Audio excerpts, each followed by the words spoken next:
بسم اللہ الرحمن الرحیم، اللہ کے نام سے جو رحمان اور رحیم ہے۔ وَلَقَدْ يَسَّرْنَا الْقُرْآنَ لِلذِّكْرِ فَهَلْ مِن مُّدَّكِرٍ۔ ہم نے اس قرآن کو نصیحت کے لیے آسان ذریعہ بنا دیا ہے، پھر کیا ہے کوئی نصیحت قبول کرنے والا؟ اعوذ باللہ من الشیطان الرجیم، بسم اللہ الرحمن الرحیم، قل ان کان للرحمن ولد فانا اول العابدین، سبحان رب السماوات والارض رب العرش عما یصفون، وذرهم يخوضوا ويلعبوا حتى يلاقوا يومهم الذي يوعدون۔ سورۃ زخرف کی یہ آیت نمبر 81 ہے۔ اس آیت کا تعلق اس سورت کی آیت نمبر 15 سے ہے اور اس سورت کی آیت نمبر 45 سے ہے۔ اسی سورت کی آیت نمبر 15 میں اللہ تبارک و تعالی نے فرمایا ہے کہ وَجَعَلُوا لَهُ مِنْ عِبَادِهِ جُزْءًا إِنَّ الْإِنسَانَ لَكَفُورٌ مُبِينٌ۔ مشرکین کا یہ طریقہ ہے کہ انہوں نے اللہ کے بندوں میں سے ہی اللہ کے لیے شریک اور ولد بنا دیا۔ اور پھر اسی سورت کی آیت نمبر 45 میں یہی مضمون دہرایا گیا،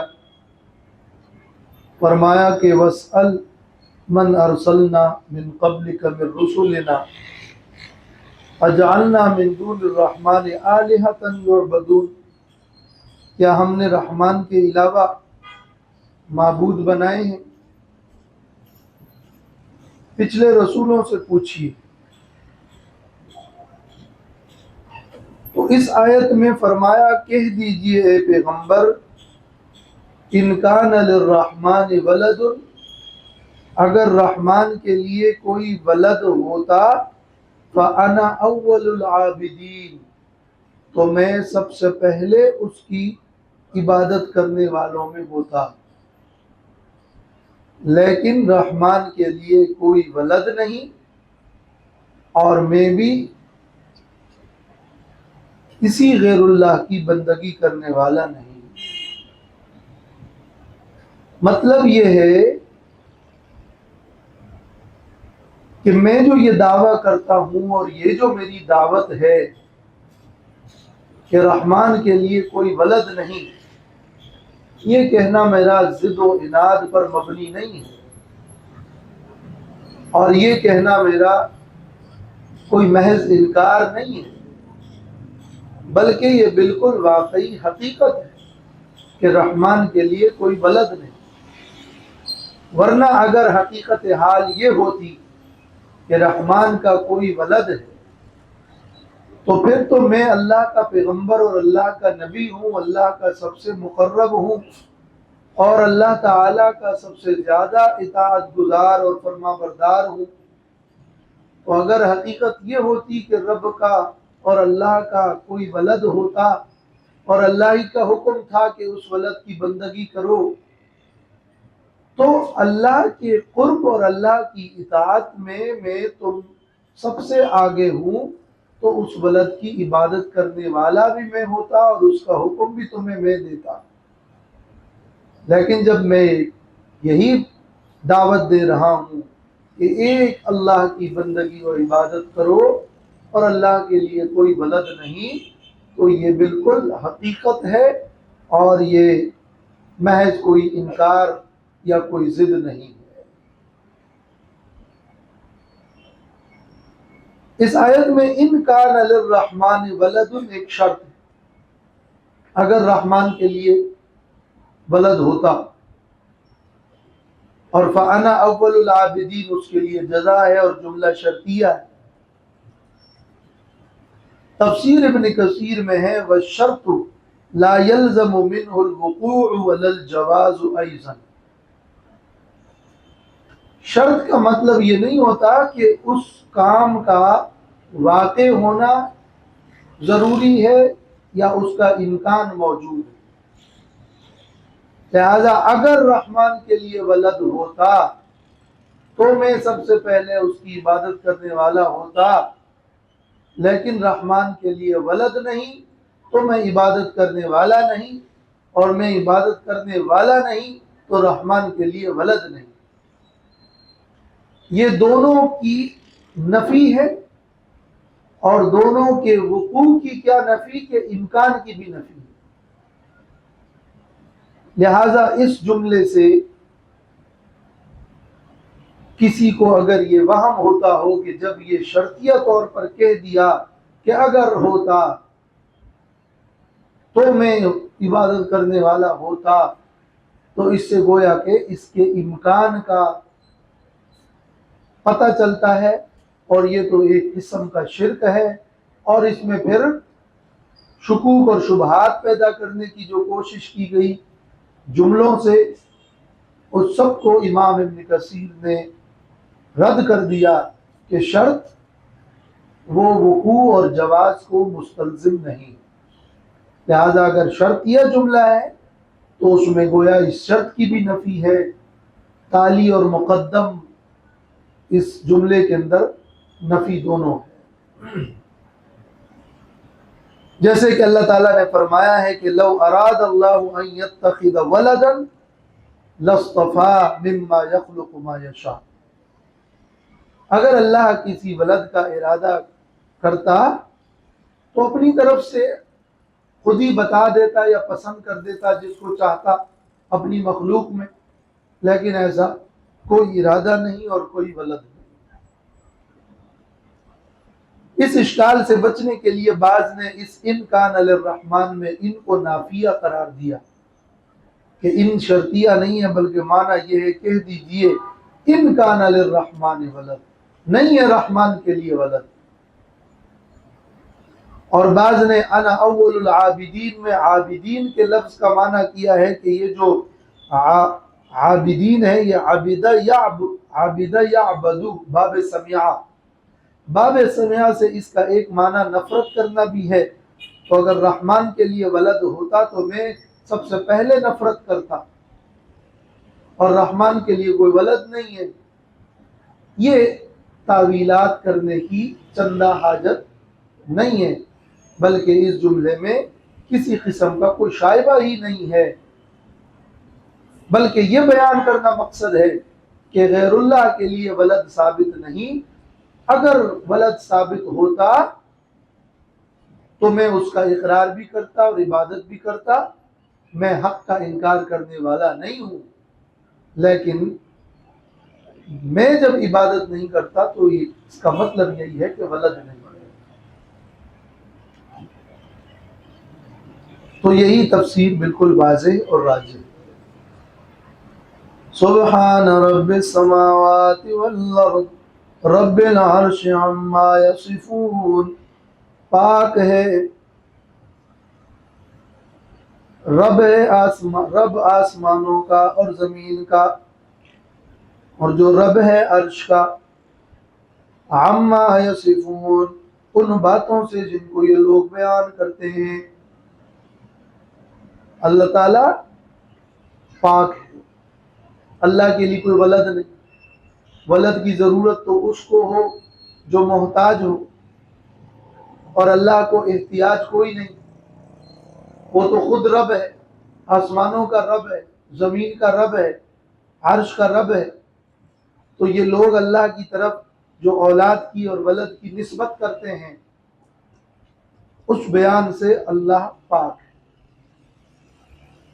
یا پہلے جملے کی تاکید بھی ہو گئی اور مشرکین کے قول کی تردید بھی ہو گئی، اور تردید پر دلیل بھی ہو گئی کہ وہ تو آسمانوں اور زمین کا اور عرش کا رب ہے، اس کو کیا حاجت ہے ولد کی. لوگوں کا یہ بیان یہ من گڑت ہے اور وہ دنیاوی بادشاہ پر قیاس کر کے اللہ کو کمزور، عاجز یا محتاجی کی نسبت کرتے ہیں، جن سب سے اللہ پاک ہے۔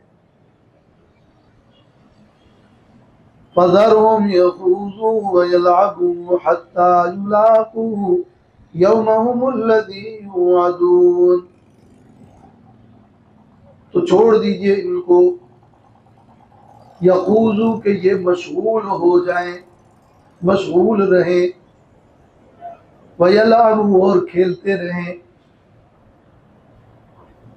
حتیٰ یہاں تک یلاقو کہ مل جائے وہ، ان کی ملاقات ہو جائے، یومہم الذی اپنے اس دن سے، ان کے اس دن سے، یوعدون جس کا ان سے وعدہ کیا جاتا ہے یا جس سے ان کو ڈرایا جاتا ہے۔ ایسے لوگ جب اتنی واضح دلیل اور واضح بیان کے بعد بھی نہیں مانتے تو ان کو اپنے شغل میں اور اپنے کھیل میں رہنے دیجیے اور ان سے اعراض کیجیے، یہاں تک کہ وہ دن آ جائے گا جس میں ان کی موت ہوگی، موت کا دن، وہ دن آئے گا کہ جس میں قیامت برپا ہوگی، وہ دن آئے گا کہ جس دن عذاب ہوگا، یوم موت کا دن، قیامت کا دن یا عذاب کا دن، اور اس کا ان سے وعدہ بھی ہے اور ان کو ڈرایا جاتا ہے۔ تو ایسے لوگ جنہوں نے تہیہ یہی کر رکھا ہے کہ ہم نے ماننا ہی نہیں ہے، تو پھر ان کو چھوڑ دیجئے، فذرہم، یہ ایک طرح کی ڈانٹ ہے جو انہیں پلائی گئی۔ اور مشرکین کا وتیرہ کیا تھا؟ یخوض و یلعب، ایک ہے خوض، ایک ہے لعب۔ خوض کا مطلب مشغول ہونا اور بحثیں کرنا، جہالت کی باتیں کرنا اور شبہات ڈالنا، اور لعب کا مطلب کھیل، بے مقصد کام اور دنیا کے تماشے۔ تو دو کام ہیں، یا تو وہ شبہات ڈالتے ہیں اور یا پھر شہوات میں گم ہو گئے ہیں، کھیلتے ہیں۔ تو مخالفین دین اور منکرین دین اور مشرکین، ان کے دو طریقے، ایک یہ کہ وہ فضولیات میں، جہالت میں یا شبہات میں گرفتار ہوتے ہیں، اور دوم یہ کہ وہ خواہشات میں اور شہوات میں اور فضولیات میں کھیلتے رہتے ہیں۔ تو یہ یخوض شبہات میں اور یلعب شہوات میں۔ وَهُوَ الَّذِي فِي السَّمَاءِ إِلَٰهٌ وَفِي الْأَرْضِ إِلَٰهٌ وَهُوَ الْحَكِيمُ الْعَلِيمُ، اور وہی اللہ ہے جو آسمان میں بھی معبود برحق ہے اور زمین میں بھی معبود ہے۔ الہ بمعنی مألوہ، معبود، الہ کا معنی معبود برحق، تو آسمانوں میں اور زمین میں وہی الہ ہے۔ ایسا نہیں ہے کہ آسمانوں کے لیے الگ الہ اور معبود ہے اور زمین کا کوئی الگ الہ اور معبود ہے، بلکہ ایک ہی الہ ہے، جو آسمان میں بھی الہ وہی ہے اور زمین میں بھی الہ وہی ہے۔ یہ ربوبیت کے بعد الوہیت کا بیان ہے، اور توحید کی اقسام میں سے یہ جو توحید ربوبیت ہے کہ اللہ تعالیٰ ابتدا سے لے کر انتہا تک مخلوق کی تربیت کرنے والا رب ہے، اور جب رب ہے تو پھر بندگی اور عبادت، فرما برداری اور اطاعت گزاری بھی اسی کی ہو، تو وہ معبود ہے، تو وہ رب ہے اور وہ معبود ہے۔ تو ربوبیت تو سب مانتے ہیں، عبادت کا انکار کرتے ہیں، تو ربوبیت کا ذکر پہلے کیا، رب السماوات والارض رب العرش، اس ربوبیت کے بعد اب یہ الوہیت کا بیان ہے کہ وَهُوَ الَّذِي فِي السَّمَاءِ إِلَٰهٌ وَفِي الْأَرْضِ إِلَٰهٌ وَهُوَ الْحَكِيمُ الْعَلِيمُ، اور وہ اللہ ہے حکمت والا اور علم والا۔ وَتَبَارَكَ الَّذِي لَهُ مُلْكُ السَّمَاوَاتِ وَالْأَرْضِ وَمَا بَيْنَهُمَا۔ ربوبیت اور الوہیت کے بعد فرمایا کہ اختیارات بھی اللہ ہی کے ہیں۔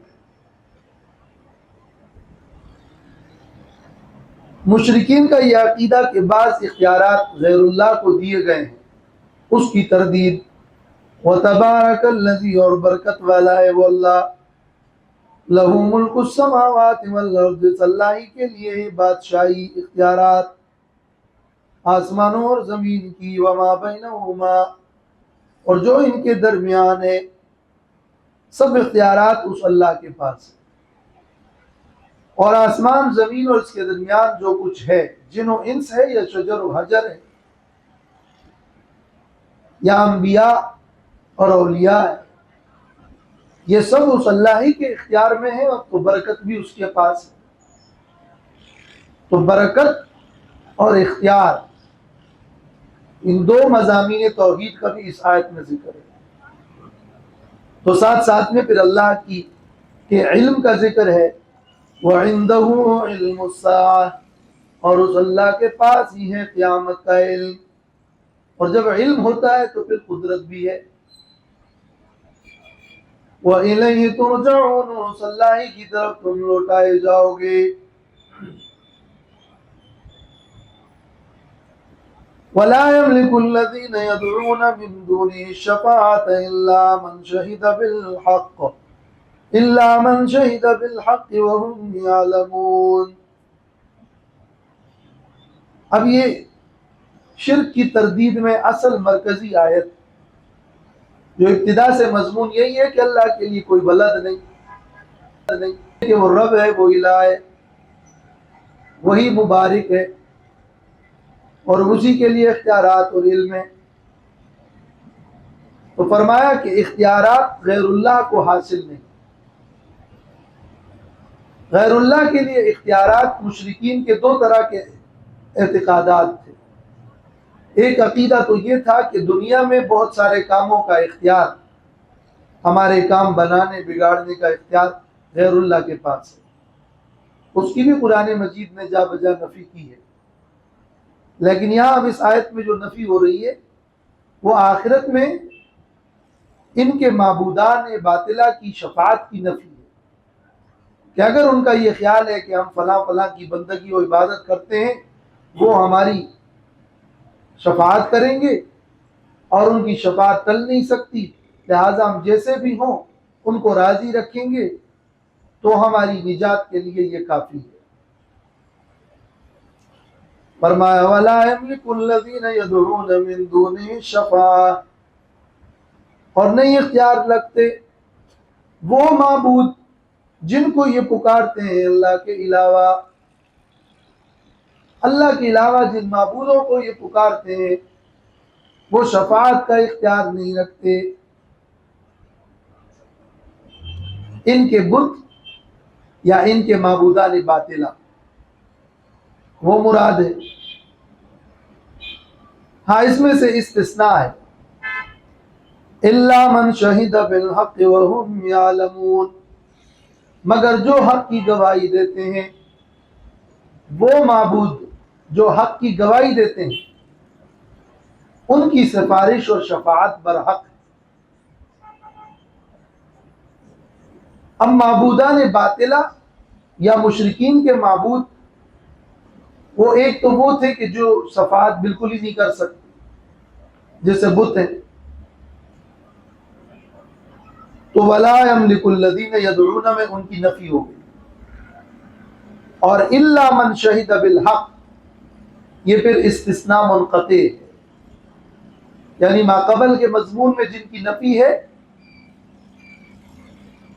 اس إِلَّا مَنْ شَهِدَ بِالْحَقِّ میں اس بات پیش کیا جا رہا ہے دوسروں کا۔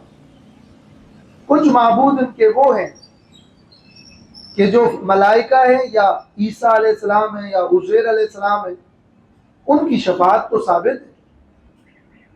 تو الا من شہد بالحق، مگر ان کی شفاعت مومنین کے لیے ہے، کفار کے لیے تو نہیں ہے. تو وَلَا يَمْلِكُ الَّذِينَ يَدْعُونَ مِن دُونِهِ شَفَاعَةً، یہ مشرکین کے معبودان باطلہ کی نفی ہو گئی، اور جو معبود برحق ہے وہ صرف اللہ ہے. اس اللہ کے بارے میں، اس حق کے بارے میں گواہی دینے والے فرشتے، عزیر، عیسیٰ علیہم السلام، ان کی شفاعت حق ہے، مگر وہ صرف مومنین کے لیے ہے. تو اس معنی کے اعتبار سے یہ استثناء منقطع ہے. اور اگر وَلَا يَمْلِكُ الَّذِينَ يَدْعُونَ مِن دُونِهِ میں عموم کر دو کہ یہ جن کو بھی پکارتے ہیں ان کو کوئی اختیار نہیں، چاہے وہ ان کے معبود بت ہو یا ان کے معبود فرشتے ہوں یا ان کے معبود پیغمبر ہوں، جن کو بھی یہ مانتے ہیں ان سب کی نفی کر دی ولا یملک سے. اور پھر استثناء متصل ہے کہ الا من شہد بالحق، مگر ان میں سے جن کو یہ معبود سمجھتے ہیں ان میں سے حق کی گواہی دینے والوں کی شفاعت برحق ہے مگر مومنین کے لیے.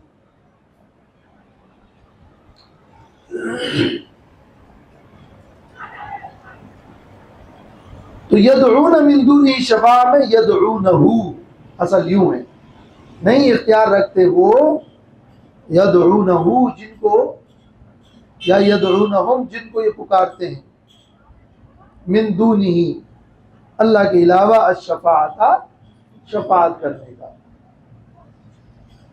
اس آیت کا ایک دوسرا مطلب یوں بنے گا کہ وَلَا يَمْلِكُ الَّذِينَ يَدْعُونَ مِن دُونِهِ شَفَاعَةً،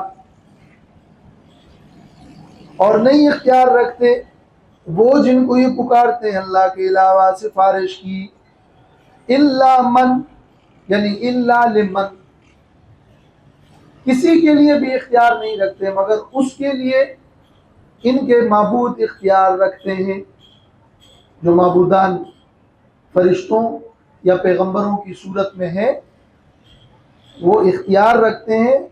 من شہیدہ یعنی لمن شہیدہ بالحق، حق کی گواہی دینے والوں کے لیے ہی شفاعت کا اختیار حاصل ہے.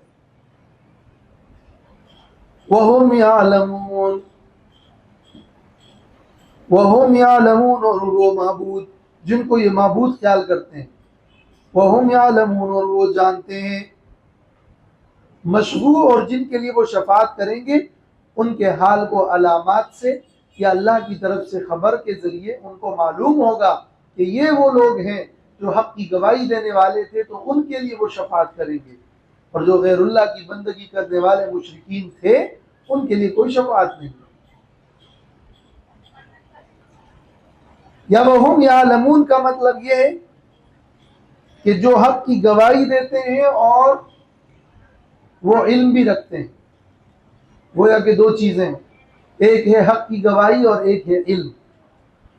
تو حق کی گواہی اور علم دو چیزوں کو اس آیت میں جمع کیا گیا، جس سے یہ معلوم ہوتا ہے کہ گواہی وہ شخص دے جس کو علم ہو.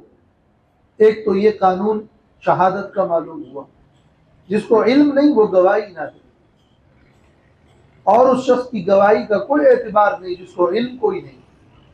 تو وَهُمْ يَعْلَمُونَ، گواہی حق کی علم کے ساتھ. اور یہ بھی اس سے معلوم ہوتا ہے کہ شہید بالحق، حق کی گواہی صرف سرسری نہ ہو بلکہ وہ دل کے اندر سے ہو اور علم قلبی کے ساتھ ہو. تو وَهُمْ يَعْلَمُونَ میں ایمان کی یہ کیفیت بتائی گئی کہ ایمان اور شہادت حق اور حق کی گواہی کا انداز یہ ہونا چاہیے جو صرف ظاہری اور سرسری نہ ہو، جو صرف فقط دنیا میں معتبر ہے، بلکہ وہ اندر دل سے، باطن سے اور حقیقی ہو. وَلَئِن سَأَلْتَهُم مَّنْ خَلَقَهُمْ لَيَقُولُنَّ اللَّهُ فَأَنَّىٰ يُؤْفَكُونَ. اور اگر آپ ان سے پوچھیں کس نے پیدا کیا ہے ان کو یا ان کے معبودوں کو، لَيَقُولُنَّ اللَّهُ، تو البتہ ضرور یہ کہیں گے کہ اللہ نے۔ تو جب پیدائش اور خلقت اللہ کی مانتے ہیں، فَأَنَّىٰ يُؤْفَكُونَ، تو کہاں وہ پھرے جاتے ہیں اور بہکائے جاتے ہیں؟ پھر اللہ کو چھوڑ کر غیر اللہ کی بندگی اور عبادت کیوں کرتے ہیں؟ قرآن مجید کا پورا انداز بیان یہی ہے کہ بندوں کا تعلق اللہ سے جڑ جائے اور بندے اللہ کو پہچان لیں، اور غیر اللہ سے تعلق اور غیر اللہ کی بندگی اور عبادت اور ان کی ہی مطلق اطاعت گزاری ترک کر کے ایک اللہ کے عابد اور فرما بردار بن جائیں۔ یہ تعلق مع اللہ، تعلق باللہ کی کتاب ہے۔ وَقِيلِهِ يَا رَبِّ إِنَّ هَؤُلَاءِ قَوْمٌ لَا يُؤْمِنُونَ، یہ آیت ترکیب اور نحوی اعتبار سے مشکل خیال کی جاتی ہے۔ وَقِيلِهِ يَا رَبِّ إِنَّ هَؤُلَاءِ قَوْمٌ لَا يُؤْمِنُونَ، اس لیے کہ وکیل ہی میں واو آ رہا ہے، اور واو کا مطلب ہے اور، تو واو عاطفہ بھی ہوتا ہے، واو قسم کے لیے بھی آتا ہے، اور واو ربہ کے معنی میں بھی آتا ہے۔ واو کا معنی کبھی کبھار، واو کے کئی معانی ہوتے ہیں۔ قیل، یہ قیل کا مطلب ہے قول، قیل، قال، قول، تینوں ایک ہی مطلب میں استعمال ہوتے ہیں، مصدر۔ تو وکیل ہی راجح معنی سب سے جو پہلا مقدم ہے وہی میں بتا دوں۔ اور قسم ہے اس پیغمبر کے اس قول کی، وکیل ہی پیغمبر کے اس قول کی قسم۔ کون سا قول؟ یا رب، اے میرے رب، ان ہؤلاء قوم لا یؤمنون، بے شک یہ ایک ایسی قوم ہے کہ ایمان نہیں لاتے۔ قسم ہے پیغمبر کے اس قول کی کہ پیغمبر نے کہا تھا اے میرے رب بے شک یہ قوم ایمان نہیں لاتے۔ پیغمبر کے اس بیان اور اس قول کی قسم، جواب قسم خود محذوف معلوم ہو رہا ہے کہ انہم لمعاندون، بے شک یہ لوگ البتہ بڑے ضدی ہیں، اس لیے کہ اس سے پہلے کہا لئن سألتہم من خلقہم لیقولن اللہ، آپ پوچھیں کہ کس نے پیدا کیا، کہتے ہیں اللہ نے۔ پھر جب اللہ ہی کی عبادت کا کہا جاتا ہے تو نہیں مانتے۔ فَأَنَّىٰ يُؤْفَكُونَ، تو قسم ہے پیغمبر کے اس قول کی کہ جو پیغمبر نے کہا تھا اے میرے رب بے شک یہ قوم کے لوگ ایمان نہیں لاتے، کہ بے شک یہ لوگ واقعی بڑے ضدی ہیں۔ تو اس کا جو جواب قسم ہے وہ خود ہی معلوم ہو رہا ہے انداز بیان سے۔ واقعی قسم ہے پیغمبر کے قول کی، یا رب ان ہؤلاء قوم لا یؤمنون، کہ ان ہؤلاء لمعاندون، بے شک یہ لوگ البتہ بڑے ضدی ہیں۔ یہ بالکل ایک واضح مفہوم ہے۔ یا وکیل ہی یا رب، قسم ہے پیغمبر کے اس قول کی کہ یا رب یا رب یا رب، یہ جو پیغمبر دعائیں کرتے تھے کہ یا رب، یا کہتے تھے کہ یا رب ان قوم اتخذوا هذا القرآن مہجورا، میری قوم نے اس قرآن کو چھوڑ دیا۔ یا ربی پیغمبر نے کہا تھا، تو پیغمبر کے اس یا ربی کی قسم کہ ان ہؤلاء قوم لا یؤمنون، یہ جواب قسم ہو گیا، بے شک یہ قوم ایسی قوم ہے کہ ایمان نہیں لائیں گے۔ تو پھر ان ہؤلاء قوم لا یؤمنون خود جواب قسم ہے، اور قیل کا جو مقولہ ہے وہ یا رب بھی ہے۔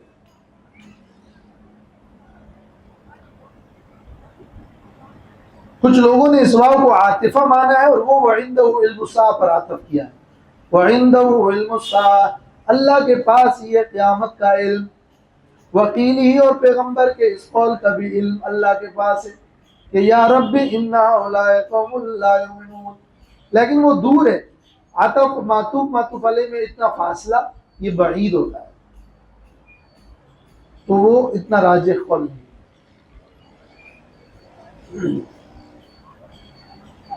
تو کئی معانی اس کے ہوئے ہیں، جو 3 تو ہم نے بیان کر دیے. یہ پہلا والا بڑا واضح ہے.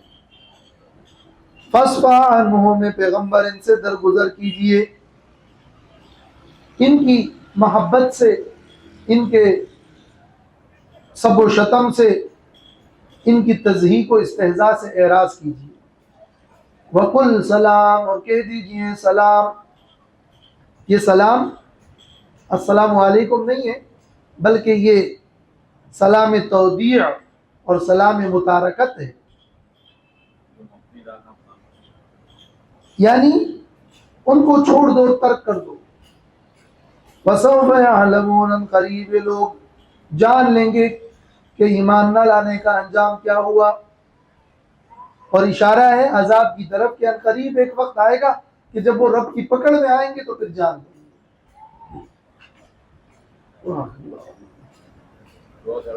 الحمدللہ رب العالمین والصلاة والسلام علی خیر خلقہ محمد وعلی آلہ وصحبہ اجمعین. رب اغفر وارحم وانت خیر الراحمین. اللہم اعنا علی ذکرک وشکرک وحسن عبادتک. الہ العالمین ہمارے گناہوں کو معاف فرما، ہماری غلطیوں کو تاہیوں سے درگزر فرما، ہمیں نیک عمل کرنے کی توفیق عطا فرما. الہ العالمین جتنے بھی ہمارے مرحومین ہیں ان سب کی مغفرت فرما. یا اللہ میرے والد ماجد کی مغفرت فرما، ان کے جملہ گناہوں کو معاف فرما، ان کے درجات کو بلند فرما، ہمیں ان کے لیے صدقہ جاریہ بنا. اللہم اغفر للمؤمنین والمؤمنات الاحیاء منہم والاموات. اللہم اغفر لہم وارحمہ وعافہ واعف عنہ واکرم نزلہ ووسع مدخلہ واغسل خطاياه بالماء والثلج والبرد ونقه من الذنوب كما ينقى الثوب الأبيض من الدنس. ربنا تقبل منا إنك أنت السميع العليم وتب علينا إنك أنت التواب الرحيم. وصلى الله تعالى على خير خلقه محمد وعلى آله وأصحابه أجمعين برحمتك يا